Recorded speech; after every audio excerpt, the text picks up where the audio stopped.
Sobat, pernahkah Anda berdoa untuk sesuatu yang nampak mustahil? Lalu saat Tuhan menjawab, Anda malah ragu dan bilang, gak mungkin. Anda tidak sendirian. Seorang imam besar di Alkitab melakukan hal yang sama, dan konsekuensinya mengubah hidupnya, dan mungkin mengubah hidup kita. Salve Sobat Pena Katolik, berjumpa kembali di Setitik Embun, sebuah renungan harian untuk kita semua. Renungan hari ini, Jumat 19 Desember 2025.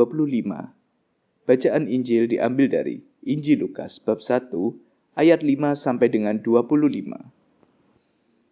Inilah Injil suci menurut Lukas. Dimuliakanlah Tuhan.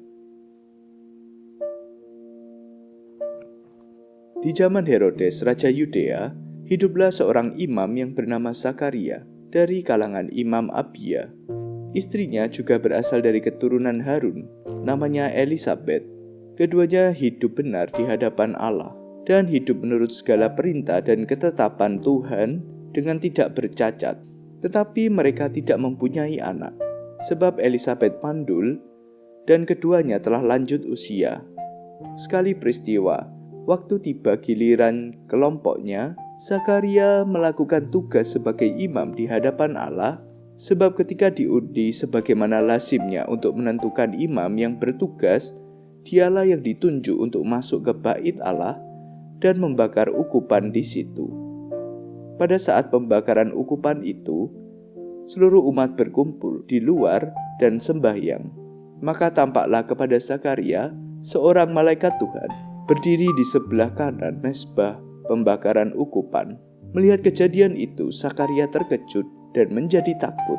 Tetapi malaikat itu berkata kepadanya, "Jangan takut, hai Zakaria, sebab doamu telah dikabulkan. Elisabet istrimu akan melahirkan seorang anak laki-laki bagimu, dan haruslah engkau menamai dia Yohanes. Engkau akan bersukacita dan bergembira.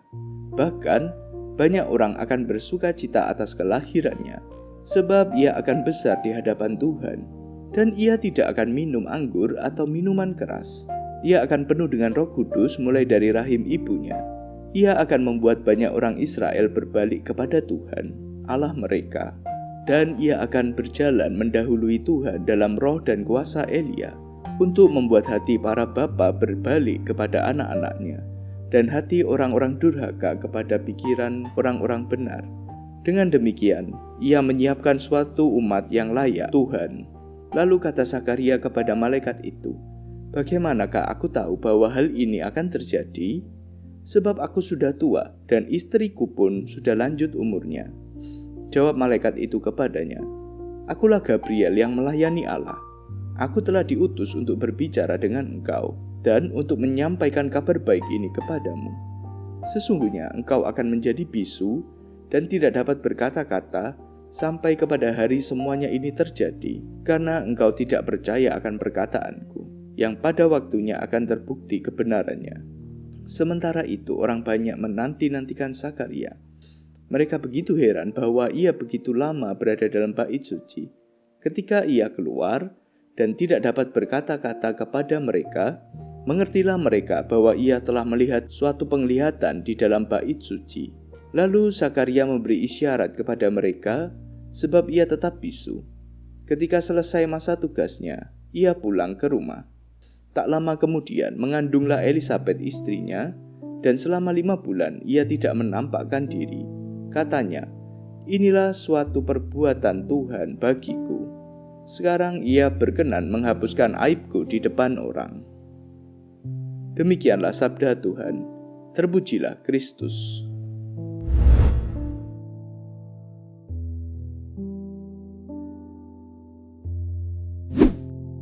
Saudara-saudariku yang terkasih, hari ini kita melihat seorang imam Zakaria yang sudah tua dan istrinya Elisabet yang mandul.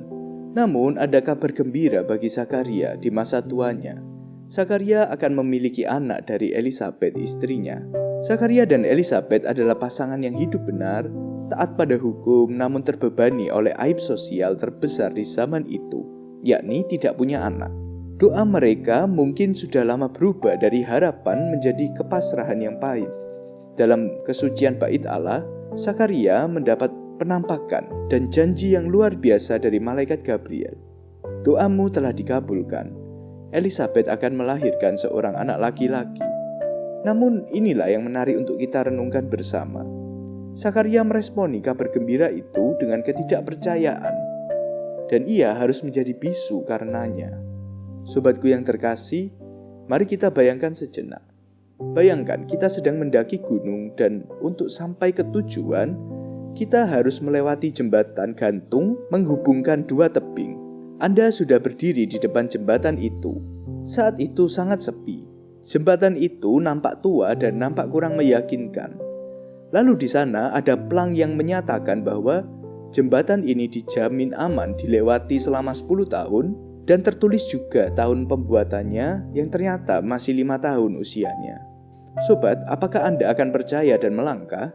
Nah sobat, hidup kita seperti berdiri di depan jembatan gantung yang menghubungkan dua tebing tadi. Di seberang sana ada janji Tuhan, keluarga, kesembuhan, damai dan pemulihan. Di bawahnya ada jurang ketakutan dan logika kita. Aku sudah tua, ekonomiku sulit, hubunganku sudah rusak parah. Allah sebagai perancang jembatan itu berkata, jembatan ini kuat, aku yang merancangnya. Percayalah, melangkahlah. Iman adalah keberanian untuk mengangkat kaki dan mengambil langkah pertama di atas jembatan itu, meski lutut kita gemetar. Nah, keraguan adalah saat kita membeku, hanya memandangi tali dan papan, sibuk menghitung resiko, menuntut jaminan tambahan. Nah, inilah yang ditunjukkan Zakaria dalam bacaan Injil tadi. Ia menuntut bukti atau jaminan.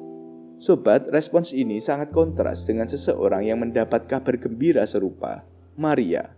Baik Maria dan Zakaria sama-sama meresponi kabar gembira dengan sebuah pertanyaan. Namun efeknya berbeda. Bila Maria bersuka cita, tapi tidak dengan Zakaria, Zakaria malah menjadi bisu. Nah pertanyaannya, mengapa demikian? Sobat, coba kita bayangkan sejenak. Anda menjadi seorang dokter spesialis yang terampil, lalu di hari ini Anda mengunjungi dua pasien yang sedang terbujur lemah di kamar rawat inap. Lalu Anda menyatakan kabar gembira pada mereka berdua bahwa penyakit keras mereka bisa sembuh. Namun respons mereka berdua berbeda.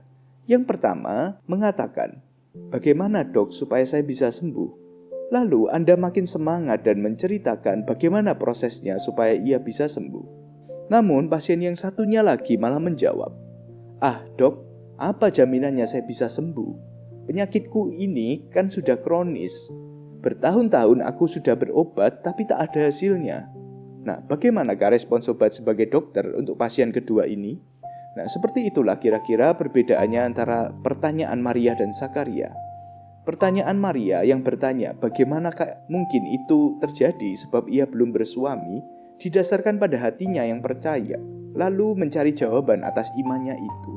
Dalam bahasa Latin ini sering disebut fides quaerens intellectum, atau iman yang mencari pengertian. Sama dengan pasien pertama tadi yang percaya pada dokter dan bertanya bagaimana caranya supaya ia sembuh. Namun pertanyaan Zakaria menuntut bukti seperti pasien yang kedua itu. Nah lalu akibat ketidakpercayaan itu, Zakaria menjadi bisu. Mungkin kita akan bertanya, mengapa ya Tuhan begitu kejam? Seolah menghukum ketidakpercayaan Zakaria. Saya sangka ini bukan hukuman, tapi sebuah pendidikan dari Allah. Sama seperti dokter yang harus berhadapan dengan pasien kedua yang tak percaya tadi. Mungkin sang dokter akan berkata, baik, kamu terlalu banyak bicara tentang penyakitmu daripada mendengarkan solusiku. Sekarang, tolong diam dulu. Habiskan obat ini, amati perubahan tubuhmu. Nanti kalau sudah sembuh, baru kamu bicara lagi. Begitupun dengan Allah. Bisunya Zakaria bukanlah hukuman akan dendam, tapi sebuah disiplin ilahi atau waktu hening untuk belajar percaya. Selama 9 bulan, Zakaria tidak bisa mengeluh, tidak bisa menyebarkan keraguannya, tidak bisa memimpin ibadah dengan mulutnya. Ia dipaksa untuk diam, merenung, dan menyaksikan dengan mata kepalanya sendiri bagaimana janji Tuhan itu bertumbuh dalam rahim istrinya. Kebisuan ini menyembuhkan mulutnya yang cepat untuk ragu. Dan terbukti saat Yohanes lahir, Zakaria pulih. Mulutnya yang bisu pun meledak menjadi kidung pujian yang indah. Allah menyembuhkan keraguan dan mengubahnya menjadi kesaksian.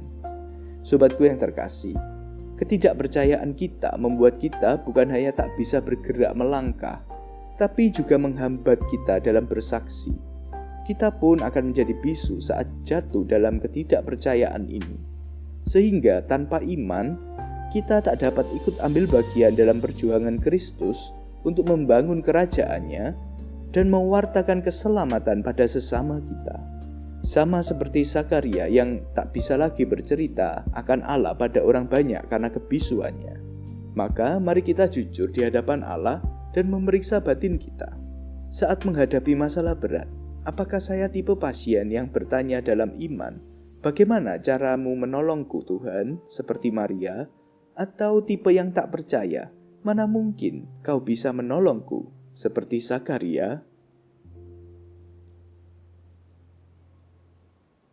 Apakah kebisuan sedang terjadi dalam hidup rohani saya? Mungkinkah itu karena saya kurang percaya sehingga saya sulit memuji Tuhan atau bersaksi tentang kebaikannya kepada orang lain?